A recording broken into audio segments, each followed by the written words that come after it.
Hola a todos, soy Panayotis Doulos, soy docente en Antropología Social en la Universidad Autónoma de Tlaxcala y en este video voy a presentar unas reflexiones sobre la crisis en los tiempos de COVID-19. Primero vamos a regresar a un tema una consigna, más bien de las luchas y las rebeldías del año pasado, que decía que no volveremos a la normalidad porque la normalidad era el problema. En la coyuntura actual parece que el virus distorsionó la normalidad capitalista y fue el catalizador de una crisis que ya era latente. El problema en realidad no es solo el virus en sí, sino que lo que llamamos normalidad ya estaba entrando en una crisis. A fines del año pasado, la economía mundial mostró signos de recesión y ahora la deuda global ha alcanzado alrededor de 322% de Producto Interno Bruto. El capital a nivel global no ha alcanzado los niveles de la tasa de ganancia que tenía antes de 2008, la peor crisis más reciente que hemos vivido. El COVID-19, tal como se presentan las cosas hasta ahora, no solo superará la crisis de 2008, sino que es una crisis similar a la de 1930, es mucho más probable. Economistas como Stiglitz, Wolf y McNally han señalado que en la crisis de 2008 solo se enfrentaron los síntomas de la misma, pero no las causas, es decir, que la crisis se pospuso. Un argumento que también lo sostiene John Holloway. El problema es que la experiencia histórica nos dice que en un momento de crisis grave como la 1930, las tendencias totalitarias, o más precisamente fascistas, se activaron. Las cifras indican que podemos vivir un estado de regresión similar al periodo que siguió a la Gran Depresión. Lo que el coronavirus viene a demostrar es que la crisis actual es la crisis de la mercantilización de todos los aspectos de la vida. Después de décadas de aplicación de medidas de austeridad, políticas neoliberales, de la reducción del estado de bienestar y la privatización de los bienes comunes, lo que los estados temen es que los sistemas de salud colapsen por el COVID-19. Por eso, para enfrentarlo, impusieron un estado de emergencia sin precedente a nivel global. El miedo que han expresado diversos autores sobre el estado de excepción impuesto por la emergencia de la pandemia es válido. Sin embargo, no tenemos un nuevo estado de excepción, sino la reconfiguración sintética de las llamadas sociedades de control y las tecnologías de disciplina. La vigilancia digital generalizada, acompañada de multas económicas, la amenaza del uso de la violencia policíaca y otras formas de ejercicio de estrategias disciplinarias revelan esta reconfiguración y actualización de las tecnologías violentas del Estado, como se hizo en los países europeos y asiáticos. En México, en un país que la desigualdad y la violencia se ha aumentado dramáticamente como resultado de las políticas neoliberales, el dilema de morir de virus o de hambre es más que real.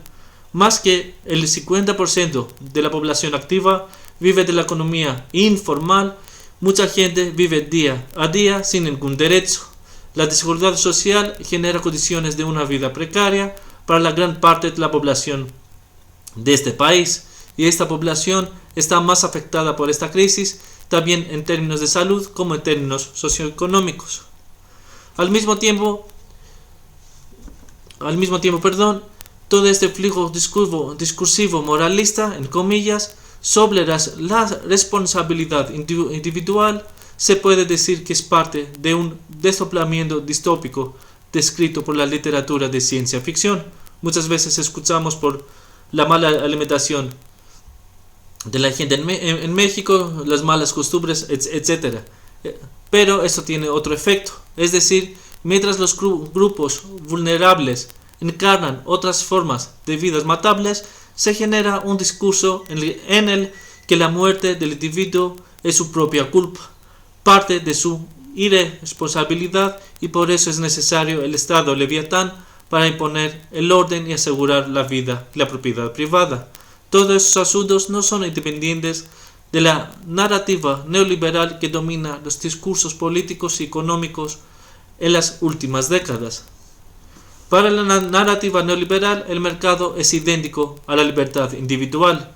Al mismo tiempo, en esos discursos, el mercado, a través de la competencia, era capaz de autorregularse y en general de ser más eficiente a los asuntos administrativos de la vida social. Por eso, toda esta narrativa neoliberal demanda menos Estado, menos políticas sociales, menos protección de los socialmente débiles, pero al mismo tiempo demanda un Estado más fuerte para defender a lo que niega la libertad de mercado. Como consecuencia, mientras la narrativa liberal aceleró como proceso la mercantilización de los bienes comunes y de la vida social misma, aumentó la desigualdad social en el nombre de la libertad de mercado, y las consecuencias del aumento de la desigualdad social están presentes de manera dramática en la crisis actual. La narrativa neoliberal tiene como efecto también la emergencia de una subjetividad culpable, como hemos dicho, de su fracaso o éxito. Esa forma de individualidad fue el objeto de lo que Foucault llamó biopolítica. La biopolítica, una característica particular de las relaciones capitalistas, tiene como objetivo la administración de la población y de la vida en sí misma y está directamente vinculada con el dominio de dinero como un régimen que define lo que es falso o verdadero. Dicho de otro modo, el cuerpo debe vigilarse y castigarse constantemente para adaptarse obligadamente al dominio de dinero y su idea de libertad. No es coincidencia que Foucault comenzará a investigar la idea de la biopolítica durante la época que comenzaba el dominio de la narrativa neoliberal y cuya preocupación era analizar cómo surgía un flujo discursivo de poder que constituía una subjetividad idéntica a la racionalidad mercantil. Pero ahora parece que estamos en una época en que el régimen de verdad de la narrativa neoliberal está colapsando porque su base material ya no puede sostenerlo.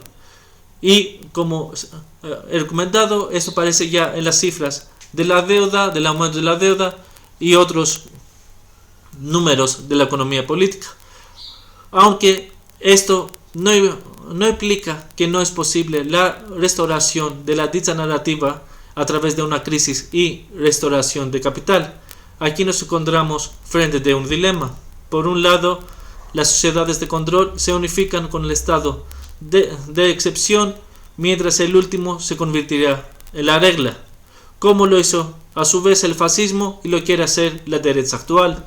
Por otro lado, muchos comentaristas dicen que necesitamos un nuevo contrato social, en comillas, y el regreso del estado de bienestar, incluso la legislación de un ingreso básico universal para salvar el capitalismo. Pero ambas perspectivas no niegan el dominio de dinero. Lo que aparece en el horizonte es que no vamos a regresar a la normalidad como la sabíamos. Incluso la nueva normalidad puede ser peor que la anterior. Estamos en un momento de transición y como todas las transiciones son violentas. Entonces se genera una apuesta. Es decir, si vamos a generar una nueva normalidad que reproduce la barbarie o vamos a generar otras formas de vida social más allá del dominio de dinero y la desigualdad social y la injusticia. Gracias por todos. Nos vemos pronto.